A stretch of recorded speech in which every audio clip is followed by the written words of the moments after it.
ایک اہم مسئلہ کہ آج کل کیونکہ پورا ملک قدرتی آفت سیلاب کی زد میں ہے، تو کچھ لوگ بڑی بے باکی سے اس قدرتی آفت میں بھی اولیاء کرام جو مشائخ اعظام ہیں ان کے بارے میں بڑی پوائنٹ سکورنگ، تو ان کے بارے میں بڑے اعتراضات کہ یہ ایسا کیوں نہیں کر رہے، ایسا کیوں نہیں کر رہے، یعنی لایانی قسم کی گفتگو ان کے بارے میں کرتے ہیں، تو وہ کہتے ہیں اس پہ کوئی حکم کیوں نہیں، یہ اس طرح کی باتیں کرتے ہیں، تو اس حوالے سے آپ بیان یہ فرمائیں۔ سب بدنیتی کے مظاہر ہیں، یہ سب بدنیتی کے مظاہر ہیں۔ آپ دیکھیے، پہلا تو آپ یہ بات اصلاح کر لیں کہ یہ قدرتی آفت نہیں ہے، یہ ماحولیاتی تبدیلیاں ہیں، یہ پوری دنیا میں ہو رہی ہیں۔ اللہ تعالیٰ نے انسانوں کو جو عقل و شعور دیا ہے اس کے مطابق ہر ایک دیکھ رہا ہے۔ اب تو پریڈکشن ہو جاتی ہے بارشوں کی، ہفتہ ہفتہ پہلے پتہ ہوتا ہے کتنی دیر بارش ہونی ہے۔ یہ انفراسٹرکچر نہ بنانے اور حکومتوں کی نااہلی ہے کہ انہوں نے اس پر پلاننگ کیا کی ہوئی ہے۔ اس سے بڑا بڑا سونامیاں اور اس سے بڑے بڑے سمندری سیلاب پوری دنیا کے بڑے بڑے ممالک میں آتے ہیں، لیکن اگلے دنوں کے اندر اس کو مینج کرتے ہیں، انفراسٹرکچر کیا ہوا ہے۔ سمجھ آئیے، پاکستان میں یہ قدرتی آفت ہے، ٹھیک ہے، پاکستان میں ہر غریب کا رزق اللہ نے روکا ہوا ہے۔ سمجھ آئیے، پاکستان میں ہر بیمار نے صبر کرنا ہے، پاکستان میں ہر شخص کے لیے نیا تصور دین ہے۔ وہ جو تھا نا جی، وہ کیا نام ہے، چی گویرا، وہ کہا کرتا تھا کہ غریبوں کو یہ پڑھایا جاتا ہے کہ صبر جو ہے اس پر بڑا اجر ہے، بھوکے رہنے کے فضائل سنائے جاتے ہیں۔ یہ پاکستان کا حال ہے۔ یہ اللہ تعالیٰ کا عذاب ہو بھی سکتا ہے، نہیں بھی ہے، لیکن اللہ تعالیٰ نے پاکستان ہی کو چنا ہے، اور پاکستان کے غریب علاقوں کو چنا ہے، اندرون سندھ اندرون پنجاب کو چنا ہے کہ ہر سال وہ عذاب خاص راہ گزروں سے گزر کے اور خاص بستیوں کو اجاڑنے آتا ہے۔ یار خدا کا خوف کر، یہ انفراسٹرکچر کی، یہ ماحولیاتی تبدیلیاں پوری دنیا کے اہل دانش اس کو دیکھ رہے ہیں، اور ہمارے ہاں یہ حال ہے کہ میں اتنا چھوٹا سا تھا، وہ میں نے اخبار ابھی بھی دیکھی، وہ بھٹو صاحب تھے، میاں نواز شریف صاحب تھے پہلے، تو وہ دورے کر رہے تھے، پھر بھٹو صاحب کے بعد بے نظیر صاحبہ تھیں، وہ سیلاب آئے وہ دورے کر رہی تھیں، پھر اب بلاول صاحب ہیں وہ دورے کر رہی ہیں، اسی طرح ادھر تیسری نسل دورے کر رہی ہیں۔ تو یہ دورے ہوتے رہنے ہیں، ان کو پتہ ہے کہ اس قوم کو روٹی کا محتاج رکھو، یہ کبھی باشعور نہیں ہو سکتی۔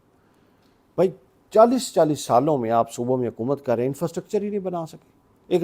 ایک چھوٹے سے علاقے میں پانی اکٹھا ہو جائے تو وہ سب کو ہاتھ پیر پڑ جاتے ہیں۔ سیریس ہی نہیں ہیں یہ لوگ۔ انفراسٹرکچر پر کام کرنے کی ضرورت ہے، یہ عذاب نہیں ہے، پہلی بات یہ ذہن میں رکھنا، یہ ماحولیاتی تبدیلی ہے۔ دوسرا یہ عذاب تو حکمران ہے، صحیح کہہ رہے ہیں۔ اچھا، اب دوسرا معاملہ جو اس کے اندر سے اہم ہی پاکستانی قوم ہے نا جی، اٹ پٹو تو تھلے مذہبی مسئلہ بنا دیتا ہے، ہر معاشرتی مسئلہ ان کا مذہبی مسئلہ ہے۔ یہ وہ قوم ہے جس کو معاشرہ، یعنی یہ زوال پذیر پتہ کیوں ہے؟ چونکہ یہ ایک معاشرتی قدروں سے ہی نہ غیر آگاہ قوم ہے۔ اب اس کے اندر سیلاب آیا جی، اگر بابے کوئی شے دیتے جی مزاراں نو بچا لیندے، تو جڑیاں مسجداں تباہ ہوئی ہیں انہاں دا کی کرنا ہے؟ اب وہ پرانا میں کوئی دیکھ رہا تھا کچھ سال پہلے، کچھ نہیں یعنی کچھ دہائیاں پہلے، مکہ مکرمہ میں سیلاب آیا 55 کے قریب، کعبۃ اللہ اس کے اندر بہت نقصان ہوا، ٹھیک ہے۔ اس کے بعد اس سے پہلے، یہ تو سیلاب ہے، اس سے پہلے یزید کے دور میں کعبۃ اللہ پر سنگ باری ہوئی، کعبۃ اللہ کو ڈھایا گیا، آگ لگائی گئی۔ تو اللہ تعالیٰ دیکھیں، اللہ تعالیٰ اپنی اس قدرت کی یوں مداخلت کے ذریعے دنیا کا نظم نہیں چلاتا۔ باقی رہ گئے اولیاء کرام، تو جب اگر مسجدیں اس نظم کے تحت ہیں تو اولیاء کے مزار بھی اس نظم کے تحت ہیں، تو لہٰذا پن پوائنٹ کرنے کی ضرورت نہیں ہے۔ اللہ چاہے تو کچھ بھی نہیں ہو سکتا، اللہ چاہ رہا ہے تو سارا کچھ ہو رہا ہے۔ سمجھ آئیے، تو اس میں اولیاء کو پوائنٹ بنا، اب آپ اولیاء کو کریں گے تو کوئی یہ کہہ سکتا ہے کہ جی پھر مساجد، اس کا مطلب ہے اللہ بھی قدرت معاذ اللہ نہیں رکھتا کہ مساجد تباہ ہو رہی ہیں۔ یہ ایسی بحثیں ہیں جس کے اندر اور کچھ نہیں ہے سوائے روٹی کے۔ سمجھ آئیے۔